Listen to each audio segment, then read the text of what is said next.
Next, from Springfield, former Governor Jim Edgar is joined by political scientists from the University of Illinois as they review how Illinoisans voted in the recent elections and what the election results tell us about the future prospects for the Republican Party in Illinois.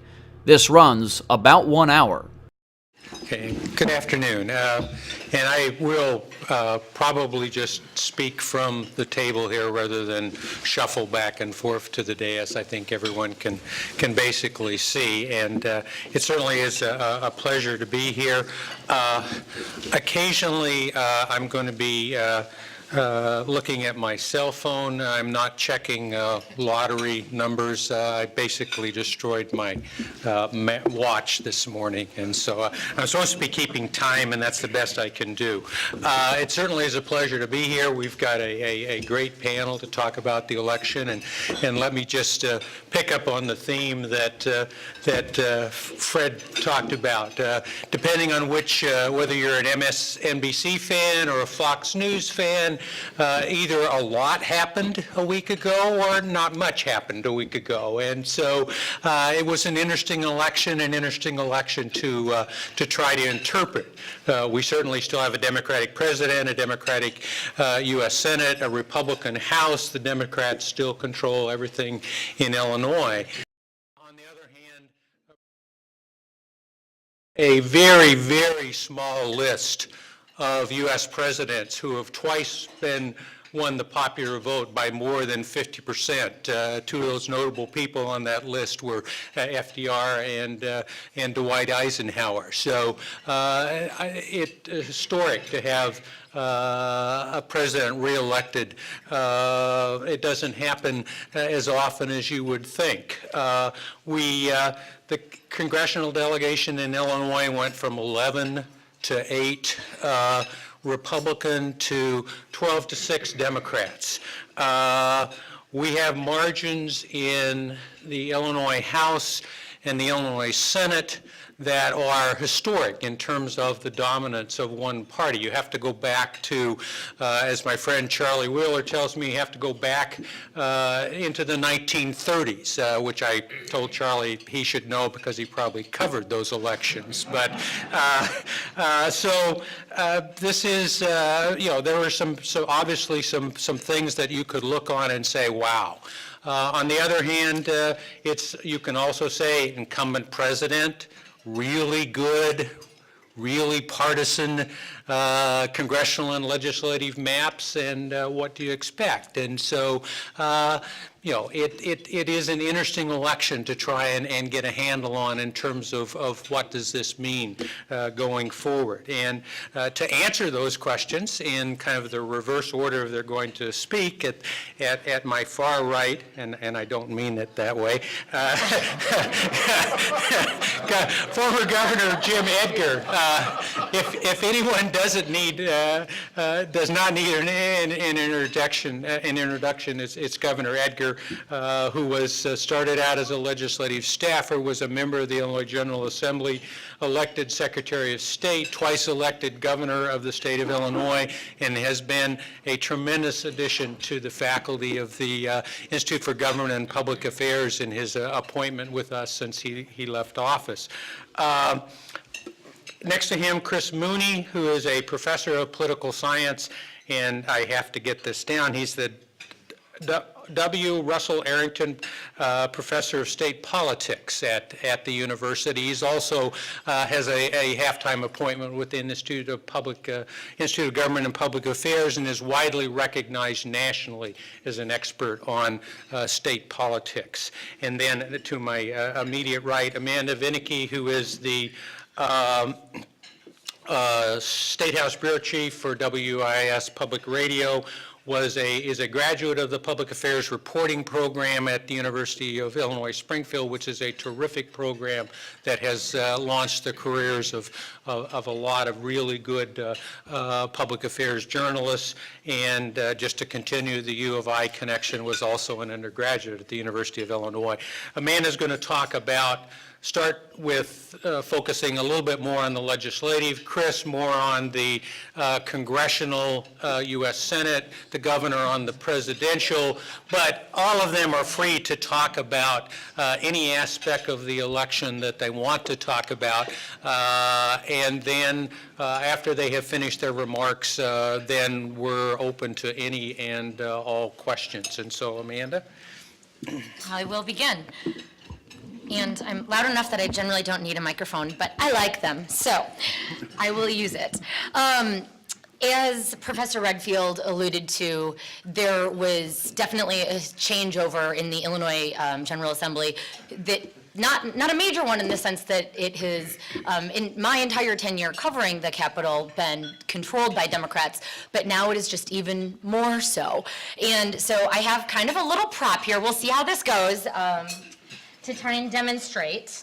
Because, so the House, actually, Republicans in the House lost 7 seats, and in the Senate, 5. So we have here, it sounds very simple, right? 5, 7, small numbers, not major changes. But you will soon learn as I go through this how that changes. So I'm going to try this. I'm a journalist, not a baker, don't have a lot of experience, but so watch out, fellas. Anyway, so I'll kind of go through and talk about some of the more interesting races. The Senate, one of their lost seats, here we go, Carol Pankow. We'll leave it at that. She is the only incumbent. There we go. She lost as an incumbent. And that was a surprise. This is kind of one of the other interesting takeaways. If you look at the polls, she was actually ahead. Thought it was going to maybe be a somewhat tight race, but nowhere near to the degree that it was, and instead lost to Tom Cullerton. And so that was a big change. This is, I think, kind of one of the continued trends that you will see is how this was a surprise, how you really thought, Republicans thought that they had some opportunities for gain. Melinda Bush, there we go, another one. Then we have over locally, I'm sure a lot of you saw the commercials, where Andy Minar, former Senate staffer, got to win. And that was, again, very, very tight, but it turned out not being anywhere near as close. We have another suburban race here, where with Bertino Tarrant, we'll leave that. And finally, this little egg here represents all of the incumbents who held on to their seats, all of the Democratic incumbents who voted for the tax increase. That's another really interesting takeaway here. There had been a lot of thought that incumbents would be in trouble, particularly Democrats in Illinois, because they had passed, without any Republican support, this income tax hike. Sounds horrible. Who wants the government to have more of their money, especially a government that, by a lot of accounts, is not doing so great when you look at Illinois' pension debt, when you look at the budget, when you look at all that has gone on in state government and a lack of trust. Nonetheless, incumbents who voted for this tax increase held on to their seats. So Republicans thought they had a chance within the suburbs. Dan Katowski, they thought they had a chance to take out Senator Hayne. Down south, the Forby race was supposed to be very close. Instead, Senator Forby maintained and held on. Also, Mike Jacobs, that was supposed to be, we're going to have an incumbent here, the most likely incumbent to lose his seat. And instead, Mike Jacobs also held on. So that's here what this represents. As you can see, 5 eggs is quickly totaling up to a lot. And then we get to the House. All right, here we have another tight race, unexpected, in the 55th district, where Des Plaines Mayor Marty Moylan. Then we had an interesting race with David McSweeney in the House. He actually had not been supported by the Republican Party in the primary. The incumbent, Mr. Gaffney, Kent Gaffney, who'd long been actually a GOP staffer, lost to David McSweeney. And that was when you see parties say, hey, we'd rather have somebody from our side than somebody else. So you saw House Republicans turn around and support him after what had been a really tough and kind of nasty primary battle there. And that was against Dee Bobian, the widow of the former occupant of that seat. And she ended up getting a lot of support from House Speaker Mike Madigan and his operations. So even though she was running as an independent and didn't say who she would necessarily side with. So that was a really interesting one, and actually talking to some of individuals and sources and such that were on the inside, just kind of the personal allegiances. Because again, Mark Bobian, the representative who passed away and kind of led to all of this seat being open,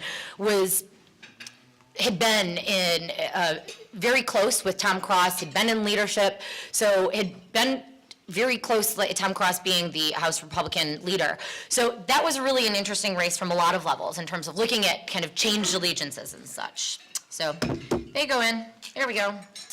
Republican losses adding up. Latino caucus, also you have the Black caucus. They stick together, hold out in a lot of votes, and so you've had House Speaker Mike Madigan, for example, and John Cullerton, to a somewhat lesser degree, really looking to tightening the budget, closing the Illinois' budget hole, a gap, or trying to reduce spending at the same time as some of those, again, powerful and growing more powerful caucuses want to spend more money, want more money in particular going into schools and education. So whereas it looks like kind of a homogeneous bowl of eggs, it's not. There's a lot of lumps in there. So we'll see what these veto-proof majorities actually hold for Democrats. I think that it could be a lot more bumpy than one would expect. Thank you, ma'am. Chris? Yeah. Okay, I don't have any culinary visual aids, but Anybody want I that? was thinking about doing something with a piece of cake. We'll see. I'm going to talk for just a few minutes about the congressional races. Spend a lot less time on that than the General Assembly because people don't care that much about Congress. I was once told that in Illinois we think of Congress as the place where you send your idiot brother-in-law to keep him away from the real business. In the Illinois House races, first of all, the prelude to what happened on Tuesday was what happened in 2010. And the Democrats got surprised in 2010. It was the last year of the old maps, and when the old maps are going to be the weakest because people move around over the course of the decade. You had the Tea Party / GOP sweep around the country, and it certainly manifests itself here in Illinois. That led to 5 GOP freshman wins in the state in an unprecedented sort of show of force for the Republicans. Now in 2010, of course, of these 5, one of them, Randy Holkren, was drawn a favorable map by his former colleagues in the General Assembly. Thanks very much. Another one, Adam Kinzinger, survived a primary when he challenged Old Nine Republican from up north, Don Manzullo, and he's now got a really nice safe seat for himself for the next 10 years, so that's good for him. That leaves 3, and Schilling, Walsh, and Dole. All these were drawn very tough districts by the Democrats, especially Schilling and Walsh. They're running in a lot of new territory, and they were all beaten, more or less surprisingly so, I think, in each case. And for good measure, 7-term incumbent GOP Representative Judy Biggert was beaten by former Representative Bill Foster, who was ousted by Holkren in 2010. So if you got all that straight, what we've gone from is an Illinois congressional delegation that, up till recently, has been pretty stagnant, rarely changed, pretty boring, and suddenly we've got this revolving door going on, although this may not, this may be the last year we see that, at least for another 10 years. Now, the main reason for the Democratic victories in 2012 in these seats are, in addition to the demographic changes that Amanda was talking about, number one is the Republican exposure after a good year in 2010. Right? They just were in more marginal seats, and they were out there having to run in districts where they did especially well. Whenever you do especially well one year, odds are you're not going to do so well the following election. And then redistricting, obviously, controlled by the Democrats, but not just that they drew these maps, but they drew them in a particular year when these freshmen had not had a chance to sort of settle in and generate they hadn't established themselves as incumbents yet. They hadn't, generate that personal vote, had a chance to win an election or two and get to know all the mayors and bring home a few ballparks and open a few shopping malls in their districts and that sort of thing. So they had really, immediately, they think about poor Bobby Schilling, right? I mean, he ran in this crazy district of which we may or may not be a part of at the moment, depending on if we cross the street, I think. Suddenly they just change it all around. He's still got a good chunk of the Quad Cities, but he's got to figure out what to do, and obviously didn't get it figured out, or and was hurt by the president at the top of the ticket and so forth as well. But basically, the GOP was just unlucky because, number one, it won these seats in the last election of the last map, and then the Dems got to draw the map. Any other combination, if this sweep would have happened in 2004, for example, or if the Republicans could have drawn the map, or if they could have come to an incumbent protection compromise like they did in 2001, they wouldn't have had this sort of bloodbath. Oh, and of course, also, talked about the other two close races, the Davis versus Gill race that we've all seen over and over again in the nightly news, in between the pets in the trees sort of thing. There, the Democrats almost won another one, very, very close, one of the closest races in the country. And the Enyart versus Palmer race down in Jerry Costello's old district. Both of these districts, as everybody knows, the Democrats were thrown a curveball because both of those originally the incumbents decided not to run, and that caused some general anxiety and hoo-ha among the parties, and ending up with candidates that probably none of the parties didn't want any of them, but they settled out and went as expected. Now, more generally, in Congress nationwide, we also have to look to redistricting. At least I think this is true, and I'm still looking at the data to figure this out for sure. But I think redistricting also helps us solve the most puzzling aspect of this election nationally, and that is, why did the Democrats do so well at the presidential level and at the U.S. Senate level, but only modestly well in the House, only pick up a few seats? We're not sure exactly how many it's going to be, but it's probably on the order of between 2 and 7 in the House. Well, the reason is the same reason that the Republicans did so poorly ironically, in Illinois, and that is because in 2010, the GOP had this big sweep, especially at the state legislative level. They actually picked up over 800 seats in state legislatures around the country out of the 7,200 plus seats that exist, and suddenly controlled more chambers and more legislatures in the country that they had since sort of 1928, I think is what it goes back to. And so that means they control redistricting in more places. And in the end, the GOP controlled redistricting in 17 states. And the Democrats only controlled it in 5 states, one of which was Massachusetts, which they already had 10 Democrats in there anyway, so they couldn't get any more, right?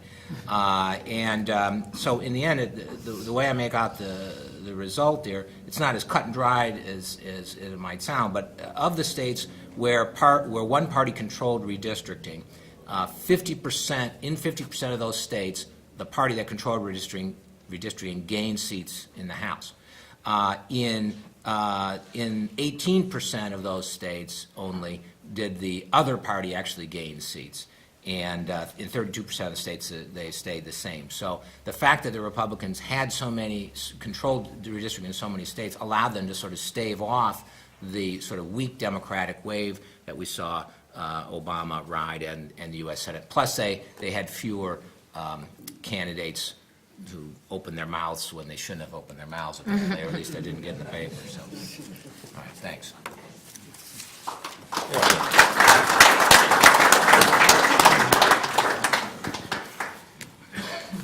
Okay, to talk about the presidential election for 5 minutes. I might go a little longer. Let me just make a comment, though, on the state seat. If anybody had any doubts how important redistricting is, I think this election proves it's extremely important. And also, if anybody has any doubt that money does have an impact in campaigns, look at the legislative races in Illinois. I mean, there was a huge imbalance between what the Republicans had to spend and the Democrats. And part of that is Madigan and Cullerton are in power, and it's a lot easier to raise money when you're in power. And if you can raise a lot of money, you're going to stay in power. So it's kind of a vicious circle the Republicans are caught in. Also, the other thing that strikes me about Illinois, and it kind of leads into the presidential race, President Obama ran much better, I thought, in Illinois than I expected him to run. In fact, one of the things that came out of the presidential race that has a huge impact on Illinois, we have seen a kind of a realignment in Illinois. When I first started running, Chicago was very Democrat, the suburbs very Republican, and downstate was swing. We've seen in the last few years, downstate is much more Republican. The suburbs is still Republican, but not as much. In this election, I mean, Obama carried Lake County, he carried DuPage. Now, not very much, but he still carried them. And not only in those suburban collar counties, but north of I-80. I mean, we've always talked about north of I-80, but we really meant the Chicago metropolitan area. But even in those other counties north of I-80, out to the Mississippi River, Obama ran especially strong. So what I think we have seen in Illinois is kind of a realignment politically of this state. And it's something that the Republicans have to really worry about, because our base really was the suburbs. That's really what got us the margin to offset Chicago. That's not there anymore. In fact, it may not even be Republican anymore, even in the collar counties. So that is something the Republicans have to think about. Now, presidential race. You know, don't forget, this race was close. I mean, everybody said it was going to be close. It was close. But the trouble is, and I learned this the first time I ran when I lost in a close election, being close only counts in horseshoes and grenades. It doesn't count in politics. And the Democrats were able to win all the close races. And I think a lot of that has to do, and we've heard about the ground game, but I think the ground game was key. Now, in many ways, this election kind of compared to George W. Bush's last election in 2004. You had an incumbent running. They went and got their base, and they won. And they won in Ohio in a very close race. Same thing kind of in this election. Now, the difference is for the Republicans, they can get their base out. Their base isn't big enough anymore. Just from 2004 till now, we've seen enough of a demographic shift and a shift of how people vote that the Republican base isn't enough. And that's, again, something the Republicans have got to get through their head, that is not just enough to play to our people. We need to reach out. I mean, I've done this I don't know how many times now at this conference. You could just kind of play what I've said as far as what the Republican Party needs to do the last probably 4 elections. But if you look at this election, Republicans didn't do well with Hispanics, and they didn't do well with women, particularly single women. And that's not new, but it's getting to be more and more of a problem, because particularly the Hispanics are growing, and the number of single women apparently are growing, and they're not voting Republican. Now, let me talk a minute about the ground game. Now, when I first started out, the ground game was you identified your voters and you got them to the polls. It's much more sophisticated today. I was talking to a prominent Illinois Democrat today after the election, and he was describing to me the Obama effort in this area. They identified months and months before the election the key states, which isn't too difficult. They also identified who in those swing states they needed to get to the polls, and they needed to get their votes. They not only identified them, they knew everything about them. They knew what movies they went to. They knew where they shopped. They even got on chat rooms with them. I mean, there was such a sophisticated, because they only had about 5 or 6 states they had to do this in.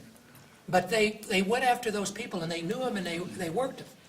And come election day, they were there, and they voted, and they won all those close races. So ground game is extremely important. Now, I'm not sure what the Republicans had. I don't think it was that sophisticated. And the Obama, of course, had the advantage that they'd done this one time before. And an incumbency is a very important tool in an election. More times than not, it's better to be the incumbent than to be the challenger. And I think in this election, for the ground game, it came out very well. Now, there were certain events in this election, I think we have to look back and say, those are kind of key points. Now, I think a lot of us thought maybe that first debate was going to be the key point in this election, when Governor Romney did so much better than President Obama. But history will tell us that that's pretty much true for every challenger against an incumbent president. For some reason, incumbent presidents don't do well in the first debate. They're out of practice, they take their opponent for granted or whatever. But that definitely gave Governor Romney a big push, but it wasn't enough, as it turned out. I think the three things that I can think of is the auto bailout. You can argue the economics of it. You can argue everything. It worked. It worked politically big time. I mean, I don't think there's any doubt that Governor Romney would have beat President Obama in Ohio if it hadn't been for the bailout. With all the efforts in Ohio, and I think people maybe miss this, President Obama won that state by less than 2%.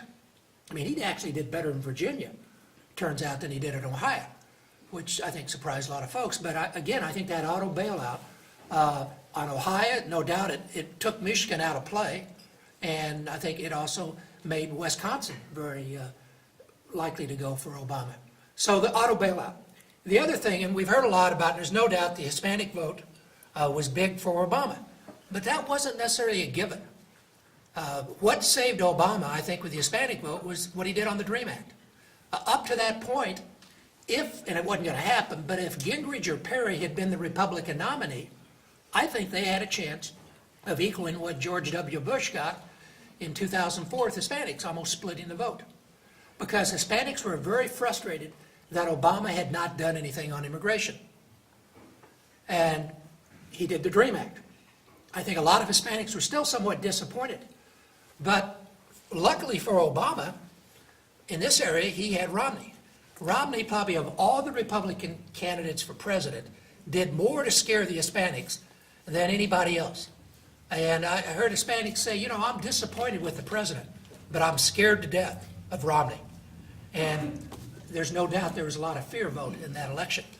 So this also leads to the fact that, as we've said many times at this gathering, Republicans have need to start trying to reach out to Hispanics. They need to change their position on immigration, which unfortunately the congressional Republicans developed in opposition to President Bush's position, and that has prevailed, and I think that had a lot to do with what happened in this election. But another factor in this election was everybody said there's going to be an October surprise. Now, nobody thought it'd be an act of nature, which probably is the best kind of October surprise President Obama could have. If it had been a terrorist attack, which might even have rallied the country, there also been a lot of finger pointing at him. What'd you do to let us down? As they tried to do in Libya. But you can't blame the president for Mother Nature. I mean, you're pretty well insulated from being blamed. The key is, how do you react? And Mike Lawrence remembers when we went off to the new governor's conference back in 1990. The first thing they told us, the most important thing as a chief executive, if you have a disaster, you've got to drop everything else and react to it. Well, President Obama had that opportunity to demonstrate while he wasn't at that governor's conference, new governor's conference in 1990. He learned from President Bush's mistakes, and he was all over that disaster. And I don't think it really swung the election, but I think it helped him. It definitely enabled the little momentum he was beginning to pick up there in the closing days to continue, and it didn't hurt him. And then when Governor Christie, the Republican keynote speaker, praised President Obama, I mean, it was kind of like icing on the cake. I just can't imagine what Governor Romney thought when he heard Governor Christie. Governor Christie just strikes me. He's one of these guys, he just loves to talk, and he loves to be enthusiastic. And it's, if he's for you today, great, but tomorrow he might be saying something good about your opponent, as we saw in this election. So those three things I thought were three: the auto bailout, the DREAM Act, and the storm, really kind of went together and were decisive factors for President Obama. But I think the ground game and the fact that they had a head start was a huge factor. Now, one last thing on polls, and I think everyone in this room, you're a political junkie or you wouldn't be here, and I'm sure you were watching the polls. And I have to say, the fact that I'm located on Mr. Redfield's extreme right is just an accident. Anybody that knows me, I'm not ever been accused of being extreme right. So I don't watch Fox News very much. But I have a lot of friends that watch Fox News. And I really worried about them during the election. I mean, they just had themselves all worked up, and they were also very optimistic. And, you know, I figured this out early. I didn't pay attention to any of the polls, except I just every night would see what Nate Silver had to say. And if you don't know anything else in this election, don't pay attention to any polls, just see what Nate Silver. And I like to point out, no, Nate Silver is from Illinois. He's out in New York now, but he's from Illinois. And I'm sure that has a lot to do with why he was so successful. But my Republican friends I remember they were telling me, well, it really looks good. And I ran into a guy in the bike path about a week before the election. It really looks good. And I said, well, what do you think? He said, those Rasmussen polls. He's really doing well. I said, hey, I remember Rasmussen polls. They're not always that accurate. But this guy was just convinced. And, you know, right up to the day of the election, but then they got a little nervous. And then I thought some of them were going to commit suicide. I just said, it's not that bad, you know. Just don't watch Fox News, and you'll be able to get through this. But anyway, I hope people will maybe not just watch their one station, that they might actually watch a station that they don't always agree with, and it might help them get through all this a little more. Where does the Republican Party go from here? It's up to the Republican Party. I've identified, I think, two of the biggest issues are women and Hispanics. First of all, Republican Party, I think, has to maybe do a little better job in who they nominate for high-profile offices and make sure they don't say outlandish things. I mean, between the senator, I really think, even if you're a Democrat, you should feel sorry for Governor Romney. He had a little momentum building, and here's another Senate candidate talking about rape. I mean, what the guy in Indiana, Murdoch, said just killed his momentum from that first debate. And of course, he had the guy in Missouri, which he distanced himself from, but unfortunately, the guy in Indiana made his comment the day before the commercial that Romney had done for him started to run. But Republicans have got to recognize that it's not enough to win the primary. You got to win the general election. And you've got to find candidates who will be able not to sell out your principles, but that can appeal to more than just a bunch of white males. And I think we have a tendency as a party, we talk too much to each other. And then a lot of our folks just watch Fox News, or they listen to Ross Limbaugh, and they have they don't have an accurate view of the world. And so hopefully they've learned. Now, initially, the comments I've heard from Speaker Boehner and others, and even people on Fox News, I think is encouraging. They now say we've got to change our position on immigration. And I would suggest they need to do it as quick as they can, because they can't get to the Hispanics until they deal with that issue. And I think they used to think, well, the Hispanics who are here, they don't really care about that. No, they take that very personal. They take that as an attack on them. Until the Republicans deal with that issue and show a little more sensitivity, they're not going to make any inroads with the Hispanics, and we are going to go the way of the Whigs if we don't do something quick. But Boehner at least is saying some positive things if he'll follow through. Now, he said positive things before, and he gets back to his caucus, and hopefully this time he'll tell some of those Tea Partiers and that he's not going to let them dictate the policy. One of the difficulties for the Republican Party, though, I think, is legislative leadership of the party always has a tendency to be more to the extreme. The Democrats, when they didn't have a president, the Democratic leadership has a tendency to be very liberal, and I think hurts them. The Republicans, it has a tendency to be very conservative and hurts them. It's, I think, very important that the governors, Republican governors of this country, kind of step forward and be more visible. Because if you're a chief executive, whether you like it or not, you need to be in the middle. You can't govern, you can't run, you can't manage from an extreme. And so I think the governors of the Republican Party have an important role to play in projecting a more moderate image of the party, an image of we can get things done. last comment on Republicans on women. We just have to be a little more, I think, just use some common sense and some sensitivity. We need to bring more women into our ranks. I got asked by one of the reporters after the election, they asked me, who do you think is going to run for governor? And I'm going through all these names, and said, we don't have any women. I said, well, we don't. Part of the problem, we don't have any women in the farm team.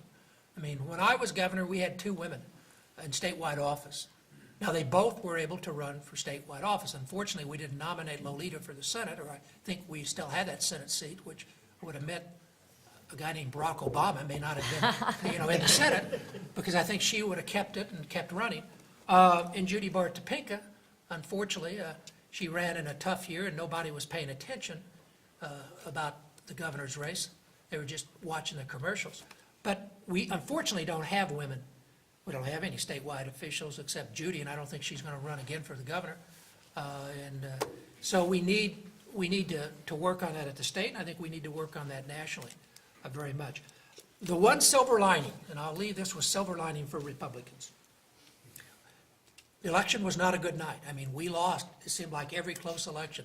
This congressional race here, which I thought we'd win a little more, but it was drawn as a Democratic district.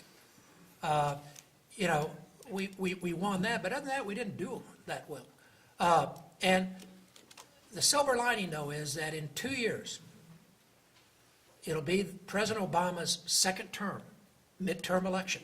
And historically, and I'm a history major, so I look at history, that's a terrible year for the party in power.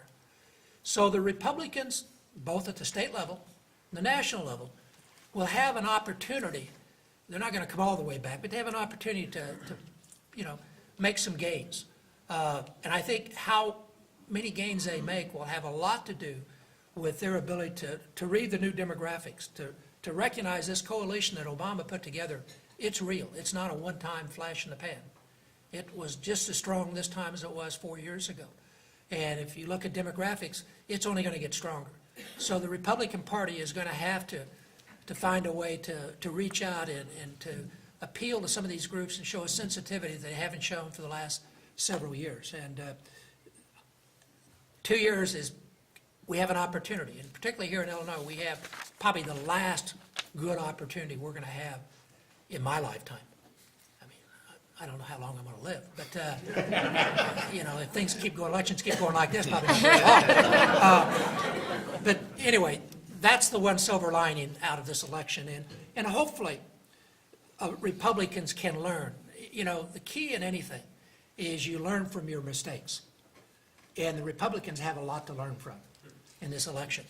And the Democrats probably won't, they'll be a little cocky. And again, that's an opportunity for the Republicans, and hopefully they'll take advantage. As I said, I think what I've heard in the last few days is optimistic. I just hope in 6 months they haven't forgotten that we're back in the same rhetoric we've been espousing for the last decade, which I don't think has helped us. Third-party candidates, especially in Illinois, have a tough road to hoe, and anywhere in America, really. And especially when they don't have, if they're not Ross Perot or somebody like that, or they have some personal following, and John Hartman didn't. I suspect what happened, and the question is, where would those people have voted had he not been in the race, right? If you get a situation like in Florida in 2000 where you got Ralph Nader, you have a pretty good feeling for where those people would have voted if they wouldn't have voted for Ralph Nader. They would have gone to Gore and would have given him, 500 plus votes, and we would have been talking about a whole different world. But John Hartman, it's not clear which side, which end of the ideological spectrum is this guy on. And it seemed to me that it's quite likely that people were just so fed up with the incredibly nasty commercials that they were seeing minute after minute on the nightly news, every day for the last 6 weeks or whatever it's been. And if you watch any of these debates, I don't think either the major party candidates did themselves any favors. Right? They were talking to each other. They were pretty nasty oftentimes. And who wasn't nasty? The guy in the middle, right? The tall guy over there, John Hartman, right? He seemed reasonable. He was kind of an average Joe. He had he talked common sense, and so it's quite possible that he got so many votes for the same reason that Rich Whitney did in 2006 when he ran against Blagojevich and Judy Bartopinkas. That people didn't want to vote for the other guy, so they just voted for him instead. That's just my guess, though. Other, yes. Governor Edgar, I'm Scott from returnofillinois.com. To bring things a little bit more locally, I'm curious of 3 problems that we have in Illinois. The cutback amendment, and I really appreciated the study that you ordered 20 years afterwards, and an amendment to look at fair redistricting in the sort of way the Iowa does the model, or a constitutional convention. Of those 3, which one would you be more willing to support or get behind? Or Constitutional convention. I think our Constitution's okay. The problem is the people we maybe sometimes elect. And if we had a Constitutional convention, we'd kind of elect the same kind of people, and that, I really don't want them redoing the Constitution. So Pat Quinn and I, every 10 years, we go to battle. I told him after the last one that I'm done. In 10 more years, I'll let him handle that. Maybe he'll prevail. But so I'm not for a Constitutional convention. Redistricting, and I did it when I was a staffer, one of the first things I did was redistricting. So it's a great education. It's a way to learn the state, understand politics. There is nothing more political than redistricting. And if anybody had any doubts after what happened this election, I think that'll even be more true, as far as that's what legislators really care about. When I ran in '90 for governor, Neil Hartigan and I ran, and Hartigan had Mike Madigan's all-out support, and they didn't like each other. And I had Pate Phillips all-out support, and I wasn't his favorite. But the reason wasn't because they wanted us to win so much. They wanted their party to have the governorship on redistricting.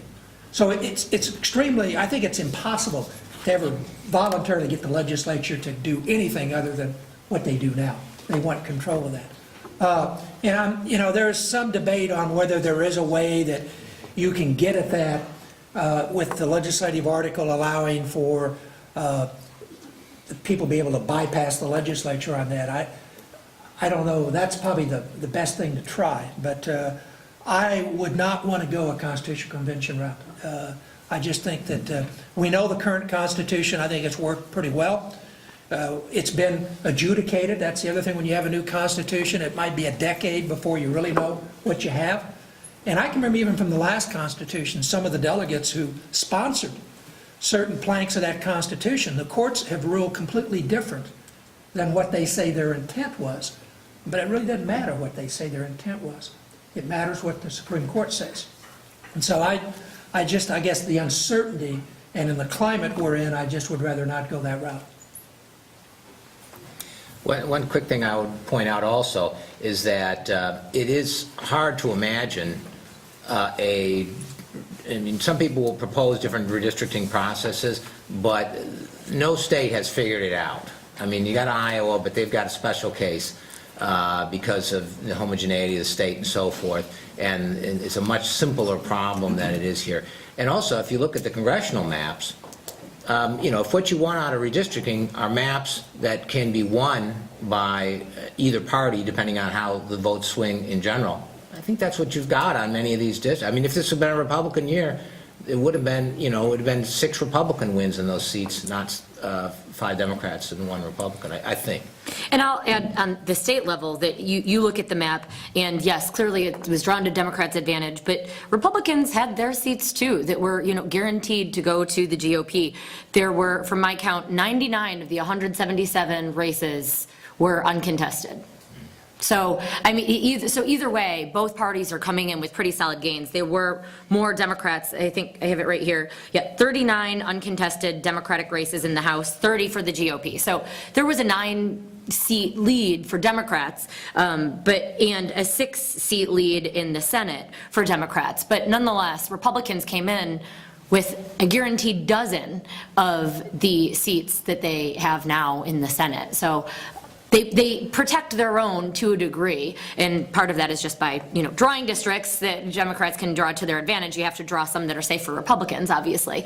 But I think either way, it's left to chance. Whoever's in control gets control of that map, and that's where this one-party control, including of the governorship as well as the two houses, is really what has hurt the GOP. The only way you're going to break that cycle is, I think, for the Republicans to get the governorship, so then they have to hold on to it till the next time redistricting year comes along, and then you have the possibility they could, which they have only done one time, compromise, or two, at least the Republicans have a chance of winning the draw.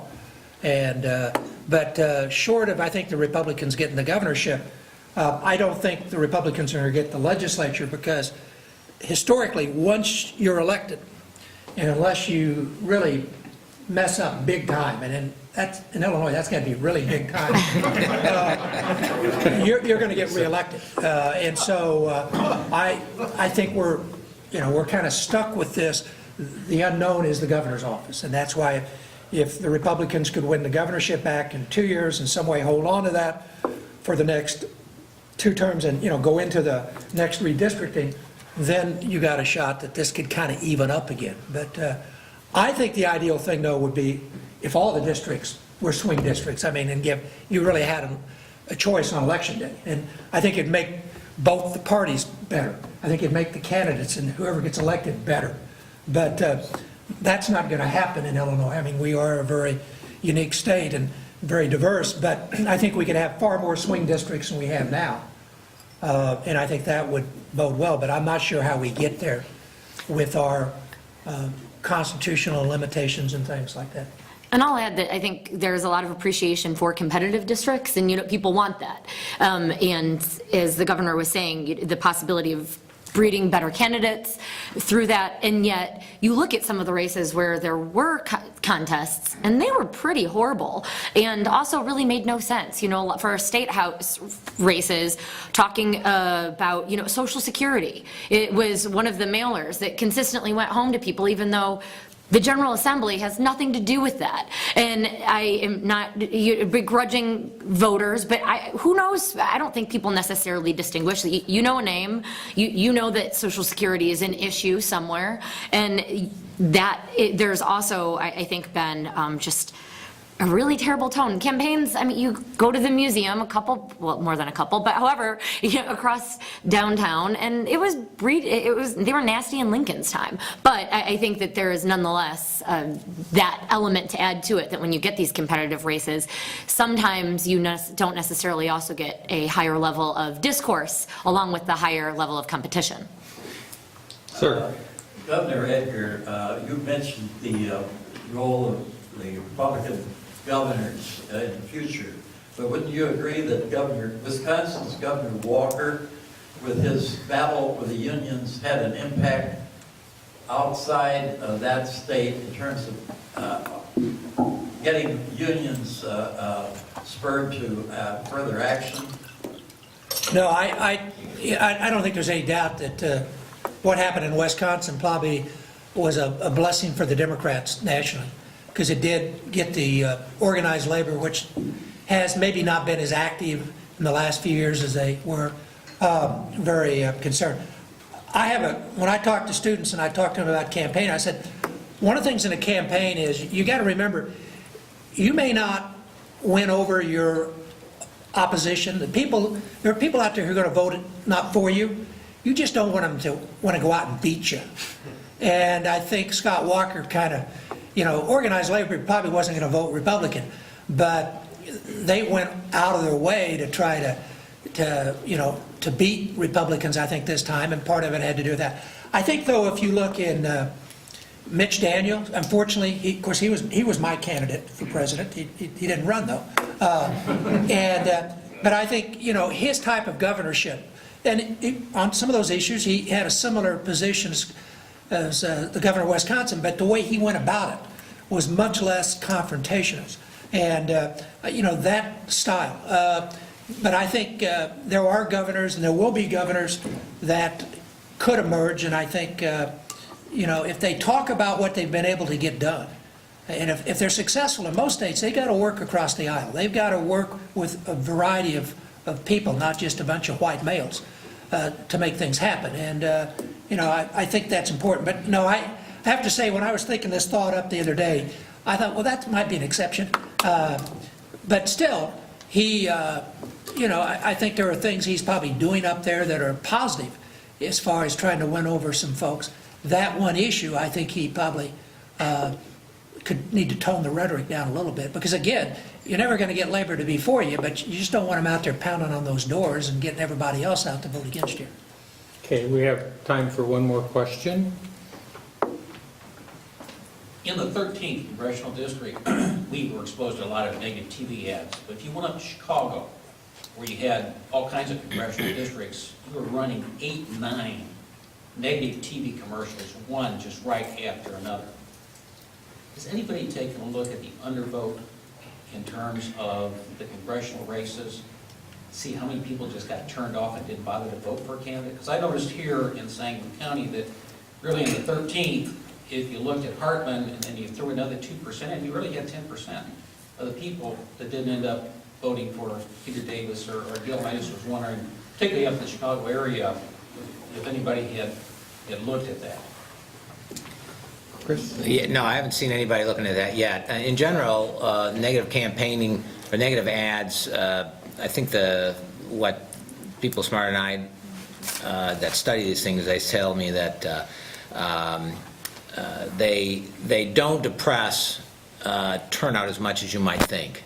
That was sort of the accepted wisdom, is that you drive up the other person's negatives, and they're not going to vote for you, but they'll not vote for the other guy instead.